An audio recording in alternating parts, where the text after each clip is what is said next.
Қайырлы күн, құрметті оқушылар. Сіздермен Сымбат Самат. Бүгін бізде 5-ші сыныптың 4-ші тоқсандағы 2-ші БЖБ-сына талдау. БЖБ-ның тақырыбы Holidays. БЖБ-ның бірінші бөлімі Reading. Use the information in the story to answer the questions below.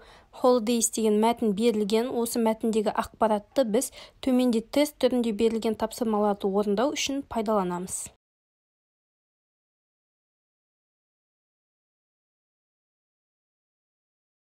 Бірінші сұрақ. What season holidays does Henry like most? Дұрыс жауабы A. Spring.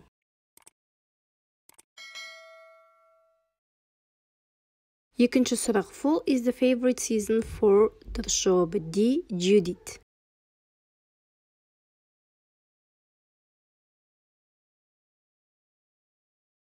Үшінші сұрақ. Which of this is not a summer holiday? Дұрыс жауабы B. St. Patrick's Day.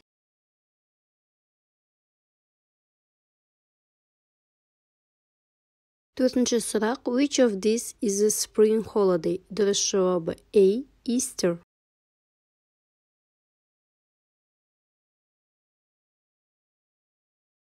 Бесінші сұрақ. Which of these is a fall holiday? Дұрыс жауабы D. Halloween.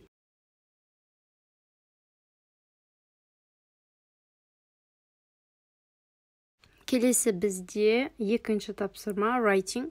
Task 2. Write a paragraph about your last holiday celebration, answering the following questions. Яғни мына сұрақтарға, төменде берілген сұрақтарға жауап беретіндей қылып, біздер шағын ғана эссе жазуымыз керек. What was your last holiday? Сенің өткен демалысың, өткен мерекең қандай мереке болды? Where did you celebrate it? Оны қайда тойладың? How many people were at the party? Who were they?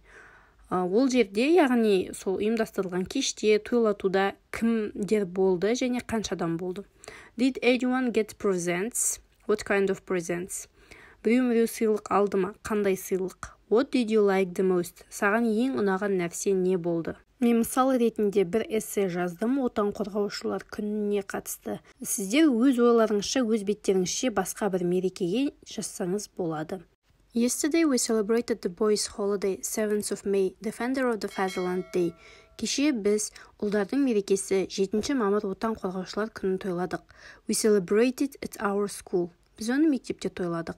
There were 20 people, almost all my classmates. Ол жерде 20 адам болды, барлығы дерлік менің сыныптастарым. Only Alihan missed it because he is ill. Жалғыз Алихан болмады, себебі ол ауырып жатыр. Мына жерде мен because he was ill деген жоғым, себебі ол әлі де ауырып жатыр. Егер was десек, ол тек кеше ауырды деген сөз. Ал he is ill десек, онда қазір де ауырып жатыр деген сөз, иә? All boys of our class got presents from girls. Сыныптағы ұлдардың барлығы қыздардан сыйлықтар алды. We present them watches, personalized notepads and pens. Біз оларға сағаттар, аты жазылған блокнот және қалам сыйладық. I like it very much, especially karaoke part was very interesting and funny.